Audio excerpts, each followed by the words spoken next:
So, I'm going to rip the bandage right off from the beginning and say Khalil Roundtree is going to upset Alex Periera. The point of an upset is basically that someone you don't expect to win or has a very little chance of winning defies any logic whatsoever in the sport that they're in and wins. Whether that be a game of basketball, soccer, or fighting.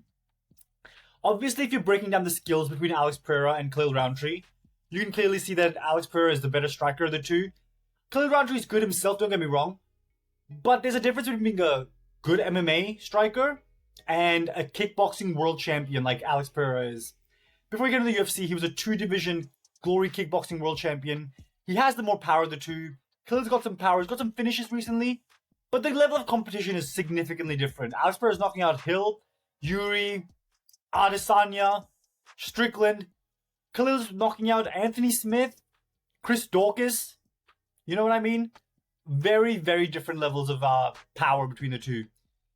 Periera has the better leg kicks. I feel like he's worn down opponents over and over again with his leg kicks.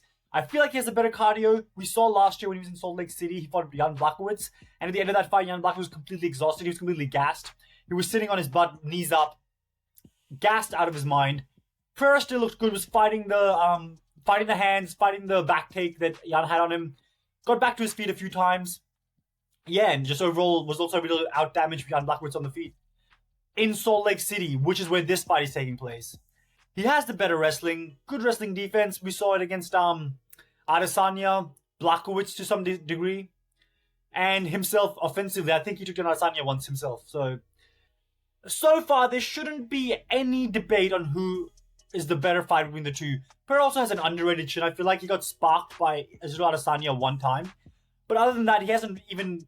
only just Adesanya has been able to find the chin of Alex Periera. And that was at middleweight when he was cutting out all that weight. At 205, though, he's filled out really nicely. And he hasn't even came close to anything resembling, a wobble in any of his fights so far. Khalil Roundtree, on the other hand, you know what? The first time I was making this video, I was going to bullshit some reasons about why I think Khalil has a chance. I'm going to mention his striking, the fact that he hasn't shot a takedown in 15 fights, but this is the fight he will do it. He'll catch everyone off guard because he's been saying that he wants to strike with Alex Periera.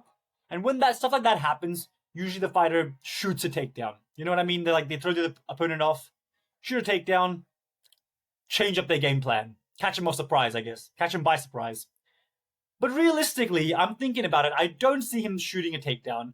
I think he'll keep it on the feet. He's worse at basically every aspect of striking there is. But he has ripped abs, you know what I mean? That's his big advantage in this fight. He looks like he could beat anybody on any given night. So far, there's no reason to pick Khalil Roundtree. And, you know what? You should never bet money based on vibes or if you think an upset's going to happen, a puncher's chance, you know? But here's the thing. There is a curse on the light heavyweight division, it feels like. Every single former light heavyweight champion that has fought for the title to get the title back has lost. Ever since John Jones, you can also call this the John Jones curse, I suppose. Ever since John Jones left the division, Dominic Reyes, let's be honest, beat him. Immediately for the vacant title, he fights Jan Blachowicz, gets finished in the second round. Israel Adesanya moves up a division. He's already the middleweight champion, though. Keep in mind, that's a factor. That is a factor. Loses to Jan Blachowicz. Jan Blachowicz fights Glover. Glover's never been champion in his life before. Beats Jan Blachowicz. Glover fights Yuri. Yuri's never been champion in his life before. Yuri beats Glover. And then he vacates the title. Jamal Hill fights Glover Teixeira. Surely everyone would have thought Glover would take him down, submit him, ground and pound him. Because Jamal Hill, right before that fight, fought Thiago Santos and looked like absolute crap with his wrestling takedown defense.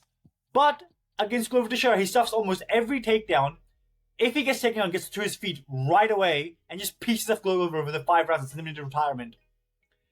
There's something in the water in the light heavyweight division where if you have been a former champion and you fight for the belt again against a person who's never ever done that, you have been losing over and over and over again.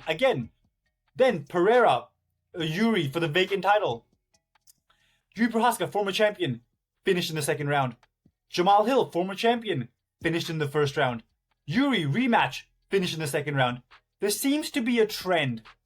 And if you're ever gonna bet for a fluke win, like an underdog punches chance, you may as well go with the one that seems to have outer powers involved. You know what I mean? I feel like this is kind of bolstering Jon Jones' legacy as well, because for the longest time, the light heavyweight division was by far the worst division in the UFC. But since this has started to happen, the Jon Jones fans can now just make the excuse that actually the light heavyweight division was actually quite elite. And the only reason it looked so shit was because Jon Jones was the champion. And there's just no one on his level. Even though he did a split decision with Thiago Santos. And lost to Dominic Reyes. You know what I mean? Anyway. Now, I want to get into a little bit more to do with Alex Pereira. Like, why there would be non-superficial reasons to why Alex Pereira could lose this fight. You have to remember, he's fought 5 times in a 1 calendar year. Last year in Salt Lake City, he fought Jan Blachowicz, then in November fought Yuri Prohaska, turned around in April and fought Jamal Hill, took a short notice fight against Yuri Prohaska in July, and now is taking another fight in the start of October. On not the biggest notice either. 5 fights, at some point, you have to slip on the banana pill. You know what I mean? Like, at some point, you can't just keep going to training camp in and out, in and out, in and out, and just expect to have the same level of performance, the same level of motivation. Like, once you're in the training camp that often, I feel like you just go into the camp with the presumption, you feel like you're carrying on some of your skills from your previous training camp. And I don't know how hard Pereira is going, because you gotta think of it this way. Khalil Roundtree has wanted the Alex Pereira fight for a while. He's been training for Alex Pereira. He's been training his striking specifically for Alex Pereira. He's potentially going to shoot a takedown. We don't know that for a fact. But he is probably game planning around Alex Pereira's skill sets. Alex Pereira, on the other hand, is taking on anyone the UFC throws his way on short notice, whatever. And I feel like the thing with this sport is we see goofy-ass losses on great fighters' resumes all the time. Look at Islam Makhachev. Look at Merab Dvalishvili getting choked out by Ricky Simone. If you fight long enough and enough times, the sample size of you slipping on the banana peel, unless you're Khabib or Jon Jones, eventually catches up to you. I feel the sample size, the more Pereira fights, the more likely it is he just slips on the banana peel, even if he is clearly better than Khalil Roundtree. That 1 in 100 chance is more likely to happen if you fight 100 times, as opposed to if you fight 10 times. You know what I mean?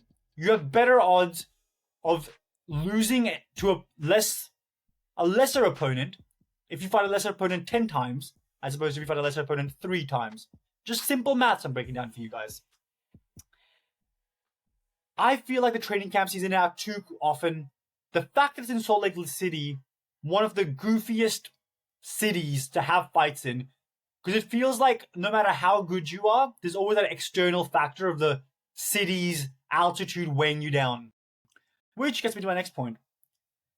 The goofy-ass Salt Lake City altitude, I think it's going to be a factor. It could obviously affect Khalil Roundtree negatively as well.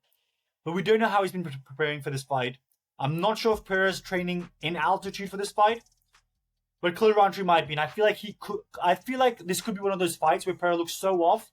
Then in the post-fight interview, Dana White comes out and is like, well, he just wasn't himself. To justify like a rematch, you know? And also, just think about how perfectly this lines up for UFC. Like, see what I'm saying? You shouldn't bet on a puncher's chance. But when the puncher's chance lines up so well with what's happened previously in the past and what the UFC want, I feel like those are the bets to take.